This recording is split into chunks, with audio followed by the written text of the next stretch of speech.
ne konsiderojmë si smundje të rënda, por që kanë manifestim më të vonshëm, nuk detektohen në 24 orëshin e parë, përmes së analize ne detektojmë. E kemi fibrozën cistike, fenilketonurin, galaktozemin, hipotiroidizmin konjenital dhe atrofin spinale muskulare.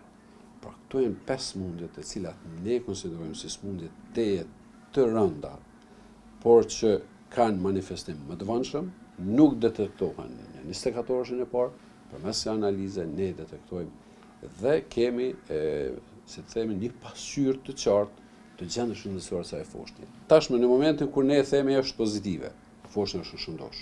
Nuk ka asnjë simptom, por ne e dim që kjo foshnjë në një moment caktuar gjatë periudhës do ta manifestojë smundjen. Në rast se ne kishim lënë që ta presim deri kur ta manifeston smundjen, atëherë tashmë pasojat, smundja, zhvillimi, të gjitha ato komplikimet veç ishin zhvilluar.